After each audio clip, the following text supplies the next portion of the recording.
Again, good afternoon and welcome to this session. My name is G. Sigmund. I am the Associate Director of Program Effectiveness and Associate Faculty here at UAGC. I'm the host for the session today, Building Pathways to a Stronger Sense of Belonging and Resilient Engineering Identity. By joining us today, you acknowledge that this session is being recorded and will be shared with TLC related materials. The microphones will be muted for this presentation, but we encourage you to post questions and comments in the chat. Also, we have enabled live transcription. If you would like to use it, click the Show Captions button at the bottom of your Zoom window. Now, I'm pleased to present to you our presenters today, Dr. Noel Hennessy, who is the founding director of the University of Arizona's Engage program. And Engage stands for Engineering Access, Greater Equity, and Diversity. And she also gives leadership to additional programs that seek to increase access and success in engineering education for historically marginalized communities through initiatives that build a sense of belonging, engineering identity, and critically conscious leadership in students. Dr. Hennessy is a co-PI on the National Science Foundation Hispanic Serving Institution Implementation and Evaluation Grant, which has provided the data that will be presented today. She is also joined by Tyler LaPoe, who is a student support coordinator for the University of Arizona's Engage program. Again, Engage stands for Engineering Access, Greater Equity, and Diversity. And so I would like to present them at this time. Thank you, G. Thank you.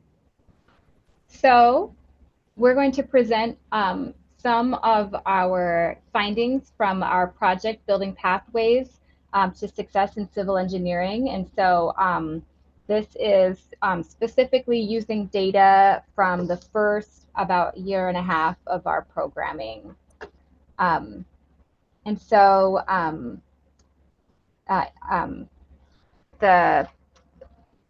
Tyler, if you wouldn't mind advancing the slide. Mm-hmm.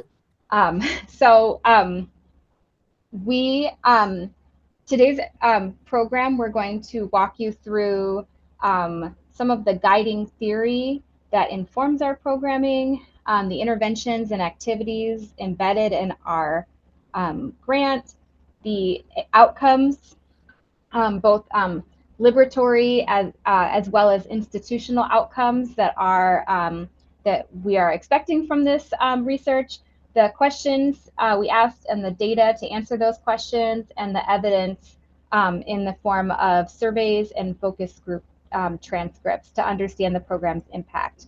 I'm not sure, Tyler, do you, or okay, yeah. Did that work? Bit, okay. Yeah. We had a little bit of a lag time there. So, okay. So, sorry, we're a little bit nervous. I'm a little bit nervous. Tyler's probably fine. No, I thought I already. Thank you. Thank you. So I'll first go into the guiding theory. Really talking about validation. And I don't know, Tyler, could you advance the slide to the next slide? Oh, perfect. Thank you. So validation is this concept that Rendon defines as the enabling, confirming, and supporting process initiated by in and out of class agents that fosters academic and personal development in higher education. Some of these types of validation include authentic connection to similar peers, programmatic valuing of home cultural knowledge, culturally sustaining mentoring, so students having mentorship from folks who they see similarities with, and this concept of pluriversal cultural wealth, which Rendon and her colleagues have defined as this affirmation of academic strengths in tandem with cultural identities. So believing in the possibility of holding multiple identities and epistemologies simultaneously. One example of this might be speaking Spanish in an engineering lab and having that Spanish linguistic capital valued within the context of an engineering, like very STEM heavy space. And so additionally, Tyler's going to talk a little bit more about the concept of liberatory outcomes embedded in our guiding theory. And so those liberatory outcomes, which are measured by the students' empowerment and identity development, the outcomes that we're getting more directly from the students when we talk to them, when we have them do surveys, rather than through the institution, those include engineering identity. Experiential learning, we know, increases marginalized students' engineering identity, the way that they see themselves as engineers, but that could translate to a variety of professional identities, we believe. Academic self-concept. So when students are seeing that they can be resilient and power through even when they've had setbacks or even when they've had struggles academically, they still have a peer support and a mentor support and hopefully a faculty support to help guide them through that. They're developing that academic self-concept. Empowerment and sense of belonging. Obviously, this was very key to what we're talking about in this conference as a whole, and a major liberatory outcome that we're getting at with this project is being able to feel valued for their contributions, for their cultures. They're developing this sense that they belong in this community and they are an important part of it. And then critical consciousness and civic engagement, even as they're exploring their potential career paths and seeing where they fit in terms of contributing their skills and all these things to society, what they can be a part of building the world that they want to see. So within this grant, we're hoping to see these interventions, study them, and figure out what's most effective, what we can really try to emulate in other programs. And so it's this intersection of academic attainment, sense of belonging, and engineering identity that we're interested in. And we're able to study the institutional outcomes like GPA, their persistence in the engineering college, major declaration, advanced standing, graduation. Those things are statistics we can get directly from the institution. And then the data about sense of belonging and engineering identity, we're able to get through our surveys that survey for reported sense of belonging and engineering identity, and also through focus group data where we're hearing directly from the students about their experiences. And that is equally important in this type of a study so that we can really understand what they're going through. So we really divided the activities and interventions within our program into 3 categories. And so I'll talk a little bit about the categories, whereas Tyler will then talk about how those categories iterated across the program. And I think the slide needs to be advanced, Tyler.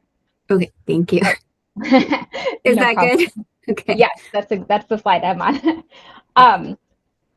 And so the first is cohort or community learning, strategic scheduling of courses so that the same students are in multiple of the same courses, really creates a sense of belonging, in part because students have peers who they can learn in tandem with inside and outside of the classroom. So it kind of builds that or creates that built-in study group.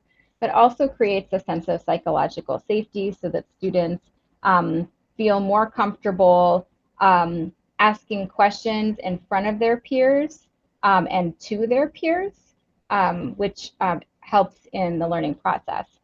Additionally, we have experiential learning, learning through doing, applied learning. Not only increases students' comprehension of rigorous topic knowledge, but also helps students understand the application and build a stronger sense of identity within their the profession that they're seeking. And then finally, mentorship. So guidance and applied transfer of knowledge can really help provide that concept of validation, that ability for students to get reassurance from a credible or trusted source, particularly somebody who they see similarities with. And so on the next slide, Tyler, we'll kind of talk a little bit more in depth about the way that these iterated across each part of our summer program. Yes. So in our summer program, we were able to get students who would be needing a physics, so a foundational engineering course, a physics and a math course, or sometimes just physics, but these are foundational to their engineering degree. And they're also able to take a professional career development course with us.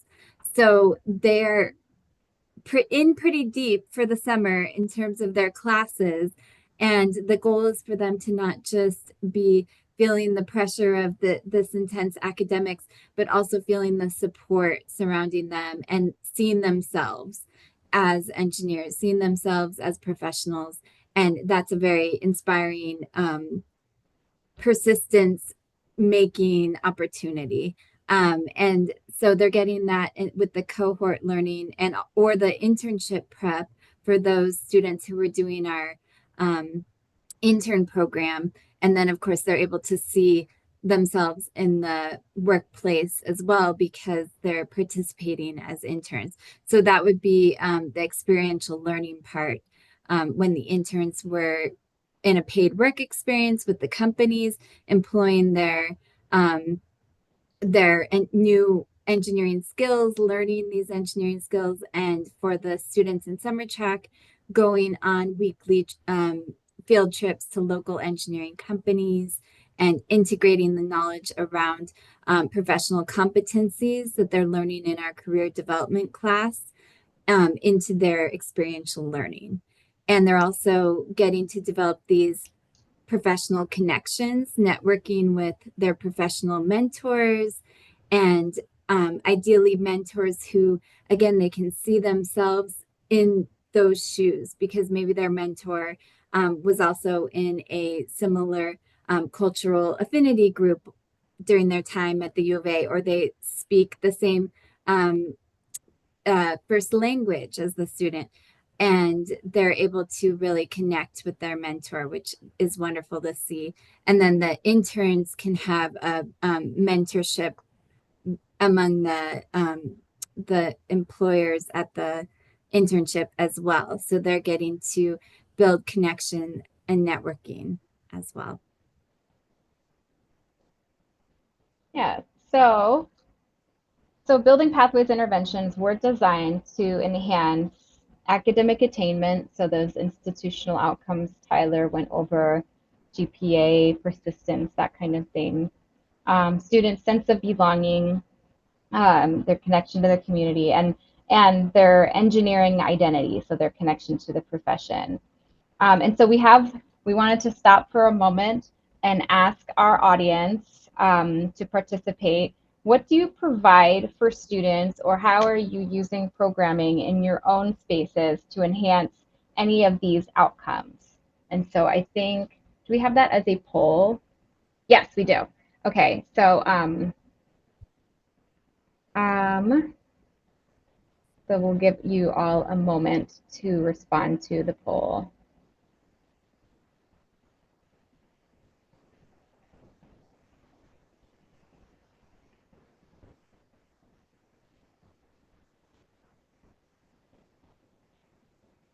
We have one answer so far. Don't be shy. No right or wrong answers, just Right. ideas.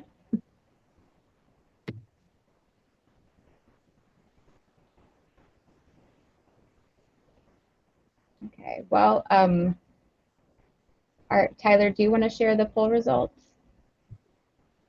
I'm not sure I can. I can Oh, try. okay. Did I do that? I just shared, um, I don't know if can people see this?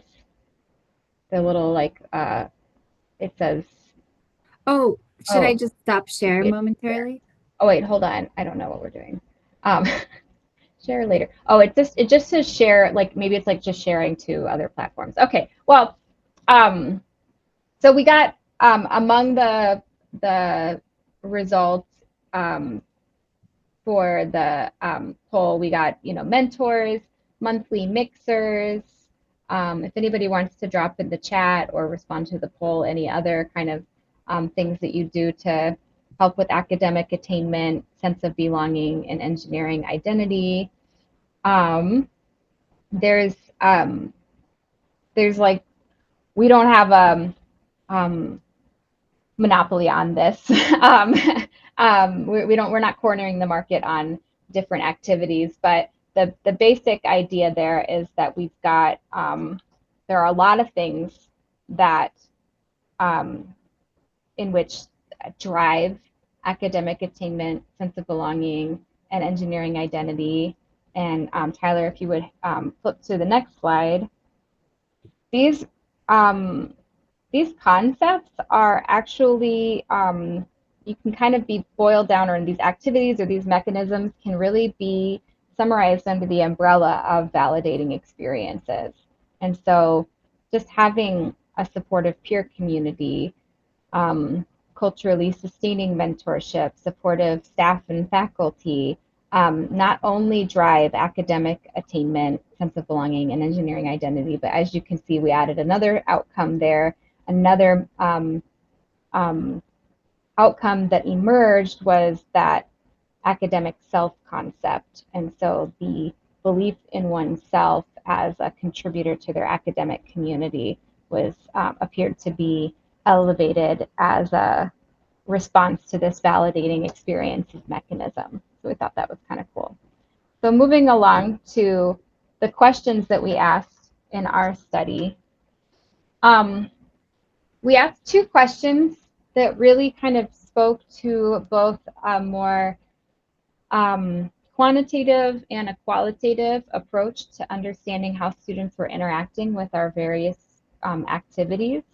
The first question, to what extent does Building Pathways summer programming impact engineering identity and sense of belonging? And so students responded to retrospective pre and post surveys after their 10 weeks of programming. Um, to measure sense of belonging through the persistence in the sciences survey, engineering identity through the engineering identity scale, and then some generative feedback from some evaluation measures from our program evaluator. And then beyond that, how do students experience Building Pathways interventions as validating or invalidating? And that question was answered through the data collected from a focus group, or from a couple of different focus groups focused on the various or the two different strains of programming. And so we were able to have students really use their own narrative, their own experiences and perspectives to really co-author the answer to this question. And then as researchers, we kind of move forward to make sense of and codify their responses. And so the next slide really kind of gives you a little bit of context institutionally about who we're working with. And so I'll let Tyler give you a little bit of an overview of that. Yeah, this helps us to, as we're evaluating what we're doing in our program, are we reaching the groups that we're trying to bring in to the umbrella of, saying you belong here, this is for you. Because if we look at the University of Arizona engineering entry cohort of 2023, those would be the overall peer group that most of our students in the Building Pathways program, which the number was 29 in the 2024 program, so this past summer, that would be their cohort that they would have entered with. So we're comparing it to that total enrollment in the gray of the University of Engineering total cohort. And then we have our smaller group, of course, in the green there, the Building Pathways group.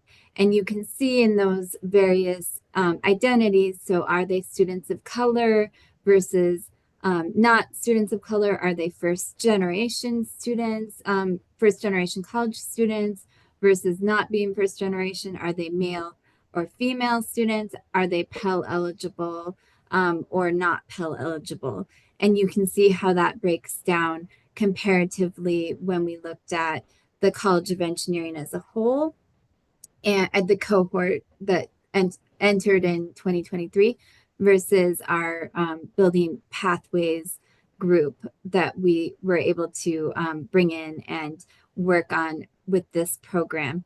And it does reflect that we are reaching students who are underrepresented in engineering, which is our goal. You know, in some way, some of them in multiple ways are underrepresented in engineering. And so because they're coming in needing to make up a math or science, maybe to get on the track that they would like to be on, they might be feeling like they're not at the exact pace that they're supposed to be, but hopefully by going through our programming and receiving these supports, they're establishing that sense of belonging and knowing that they can be contributing members of our community and the engineering community.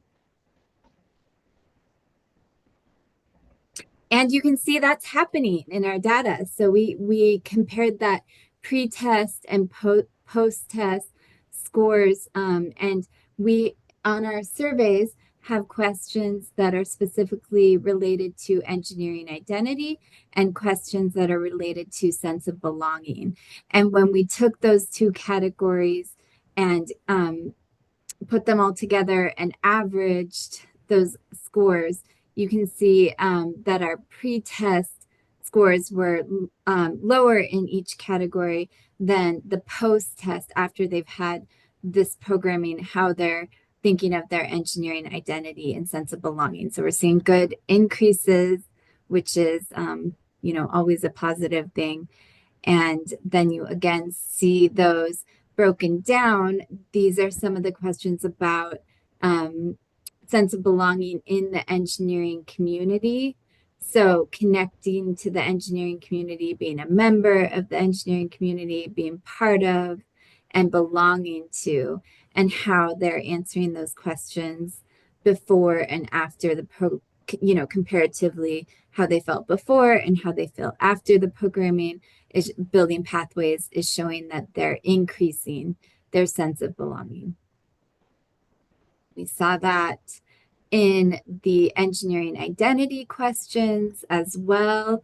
And this is a little bit smaller, but we did see, I would just like to highlight increases, especially in the question about confidence and understanding engineering outside of class, and also in my peers seeing me as an engineer, because we think part of seeing especially increases in those is that this program is really designed for the students to see that they have these skills and can use them outside of class. So they're not in a classroom all the time. They're going on tours. They're talking to mentors. They're able to see themselves as engineers, not only in the classroom, and seeing their peers, seeing them as engineers, I think is really impactful, because they might be in a place where they're surrounded with more peers who are like them. So that's really powerful for them to see, oh, I do belong here, that these people know me and appreciate me and see me as an engineer. And I'm excited to get more into the data, because now we're able to kind of break it out by those demographic groups that we are targeting, so we can see gender and students of color, did they increase in certain questions or categories more? So that will be exciting to get more into. And so just a couple more evidence of success slides. We got some great quotes from students in both their surveys and their focus group data, and this one about the confidence that they gained from this class is astronomical. I learned a lot, but mostly that I'm sure that I want to be an engineer. And the tutoring portion of the program, where the students were tutored by a peer mentor who had been in their shoes the summer before and really understood how they felt going through this program and what could help them the most, and really believed in them as students and future engineers, was incredibly helpful for a lot of the students. And then I'm going to let Noelle get into this. Yeah. Yeah. So we also got to spend a good little bit of time really understanding the mechanisms by which students started to feel more like an engineer, or feel more like they belonged in the engineering program. And one of those mechanisms was the instructors in their core classes instilling confidence by holding high standards and expressing the belief that students can meet those high standards. And so some of these quotes, if you can see this, I've kind of highlighted some of the really meaningful pieces of these quotes, but you can obviously read the whole thing. This student was referring to the math instructor. She believes in us. It pushes me to try harder. Another student was referring to their peer tutor. Again, believes in us. Every single time we go to office hours, he's like, you're making the right choice to improve ourselves. So really just kind of affirming and confirming students just the little micro steps that they take along the way that help them continue to decide over and over again to continue this path into engineering. And then the next slide, we kind of talk a little bit about these experiences. Interactions with instructors can be validating, like we talked about on the previous slide, but they can just as easily be invalidating. So we wanted to highlight this as well. Invalidating experiences can be harmful and have detrimental impacts on student outcomes. So we did have in this iteration, like from this focus group, these students, some of them, their instructor for their Calculus 2 class was less than encouraging. And so there were a lot of repeated themes about some sort of somewhat dismissive behavior inside the classroom, as well as even in office hours, that really kind of made students feel invalidated. And that was like a really common theme, that was a struggle for students. It was really hard for them to keep putting one foot in front of the other because of these not so positive interactions with that instructor. So we'll get to some implications behind that in just a second, but we have some more positive things as well that Tyler will share.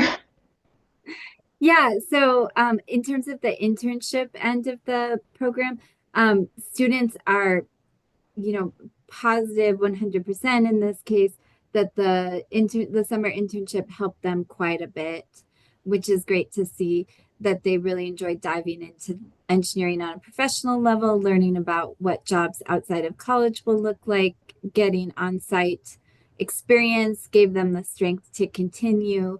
So we can see great successes there. And then this finding, I just fell in love with this quote as soon as I heard it in the focus group with the internship students. Fail a little, succeed a lot. Students really kind of learned the meaning of normalizing challenges and normalizing learning being kind of sometimes a bumpy road, but not defining of a person's identity. And so students really took away both from their internships, their experiential learning, as well as their relationships with guest speakers in the summer track career development class. There was a real powerful message to be heard when students heard about professionals having setbacks. They heard about other people failing and just getting back up. Even within the context of the internships, this woman said in her focus group, I feel like it's like fail a little, succeed a lot. Like maybe you didn't do well on that course the first time, hopefully you can strive harder, study harder for the next time. So not only is she really taking away that learning is kind of a process of up and down, but she's actually transferring that wisdom to her identity as a student, which is something which was really exciting to see translate. Yeah, and this was great to see as well that students, when they made those connections with their mentors, it could be really powerful.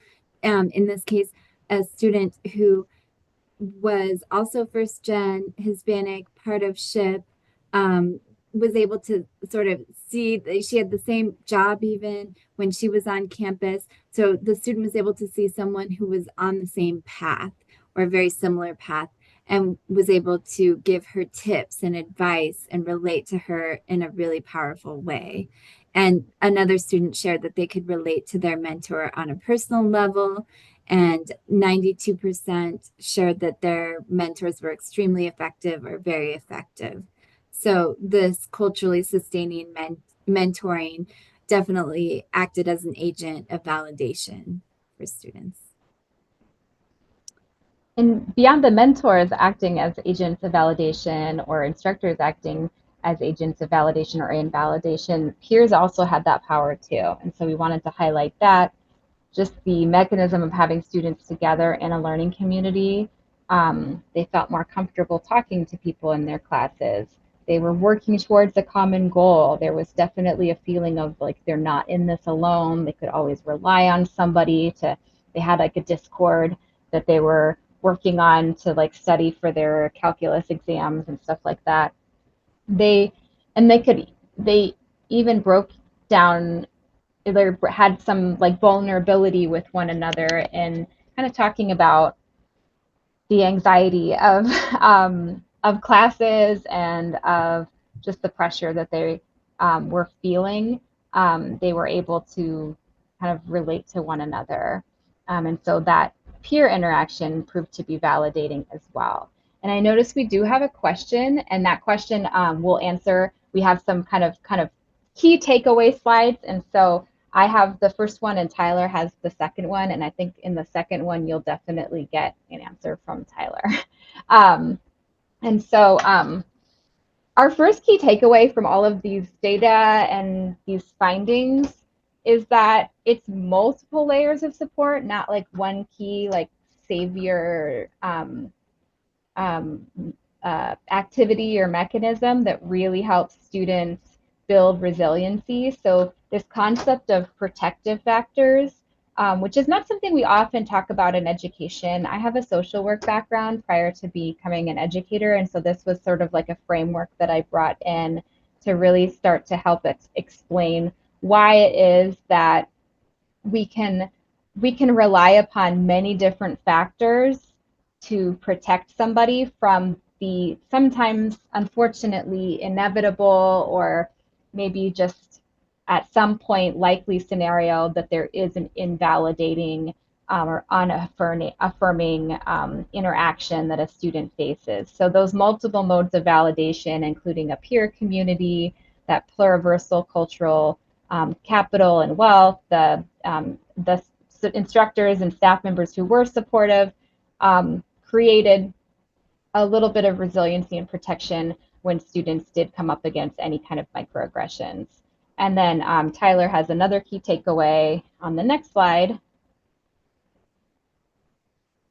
Yeah, so I'm sorry, that was me. Or is it me? Okay, go ahead. Go ahead. Oh, sorry.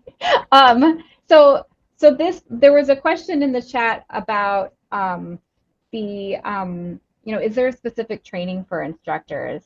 And what we found was that we were really relying on kind of the design of the program to be enough for students to create a positive experience. And we really realized that all of the institutional actors involved in that design were instrumental in actually executing the design. And so we kind of walked away with this, like, training is a necessary element of program design. And it's interesting, we're working with civil engineers, and so we kind of came up with these visuals of, like, you know, the blueprint is important, but so is the execution. So is, like, the field engineer really understanding how a building gets made and how to work with people. And so that was something that we walked away with, as, like, we had really kind of stumbled into just really dedicated, cool instructors for the first couple years that we piloted this program. And then the first year that we launched it with our NSF funding, we really realized, oh no, we really were kind of relying on everybody kind of being on the same page when we really needed to do some training. And so, so that was an important takeaway. And I apologize, Tyler, I definitely took your, I was just confused about whose slide this was. I'm sorry about that. No, that's right. I think that was great because it's such a positive that we were able to, based on last summer's experience, the previous summer, develop this further. And you're really the one who did that, Noel, with the training for the most recent session. And our professors and faculty were on board again. So it was a positive turnaround result. Mm-hmm. Yeah. So so that's our whole presentation. We couldn't do this without the engineering students who trusted us with their summer breaks and their education and their stories, as well as our team. Kevin Lancy is our PI, Dean Papajohn is another co-PI, and Adriana Chimeta is our evaluator. And now we need to add Megan on there. Shout out to Megan if she's here. Because yes, the civil engineering advisor has been really instrumental in helping us learn more about the mechanisms of advising in that department too. Yes, thank you for that, Tyler. And so we're open to questions now, if there are any. It looks like G put an evaluation form in the chat. If folks are able to complete that, that really helps give us feedback about the value of our presentation, value or lack thereof. But are there any questions? Great presentation, Tyler and Noel. I do have one question from an instructor who had to leave early, but what she wants to know, listening to you with the interventions, did one work better than the others with the students? She was interested in hearing about that. We're still really delving into the data, especially since we have more from this past summer. But it looks like, from what I can see, you know, preliminarily, is that the internships and the mentors seems to have the biggest impact, as far as I can see, in terms of the students answering that it was extremely effective or very effective. And nothing was, you know, this didn't work at all. But those are the two that look like they made the biggest impact. Okay, thank you. Yeah. I'll share that with her. Thank you. Thank you. Do we have any additional questions?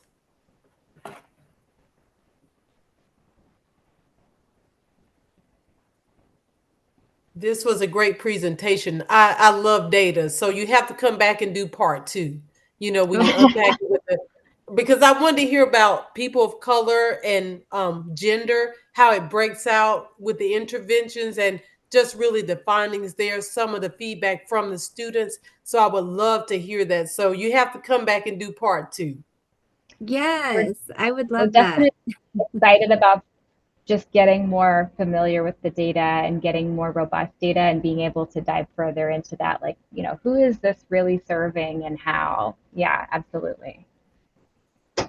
And I will say, when you talked about the interventions, we have been very interested because we have some programs that do not have internships.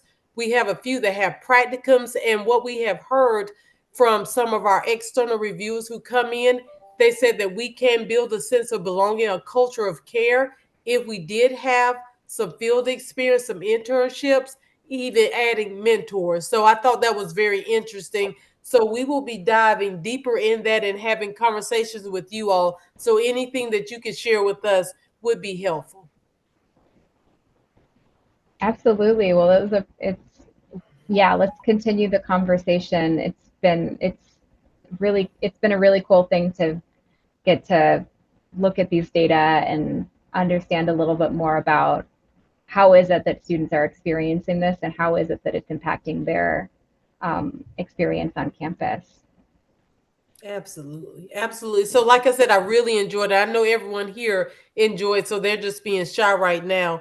But I will say you mentioned the link. So I do again want to thank Noel and Tyler for being with us today, sharing with us, really getting us thinking about the sense of belonging, because we are really intentional about that here at UAGC. So thank you for what you've shared so far. You have to come back to share more data with us, but just this initial finding from what you have discovered with the students and the engineering program has really been helpful. So I do want to thank you for that, and I do want to thank the audience for being with us today and participating in the poll, and even some questions that we received from the instructor who had to leave.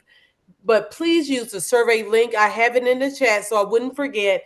To nominate TLC presentations for conference awards, to also share feedback on this presentation. I know that will help Noel and Tyler greatly. And so again, thank you so much for your time today, for the presentation, for the initial findings. I'll look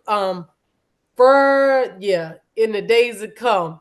So I was going to put a date on that, but when you get more information, please feel free to share, because we're working together to make certain that all of our students feel that they belong in the engineering program, education, whatever program it is, that they really feel like they belong and will make an impact on society. So again, thank you. Thank the audience again. And so we have 3 more minutes. And what I will do, because I know we have other sessions beginning after this, to give you some time to get ready for that. And again, Tyler, Noel, thank you so much.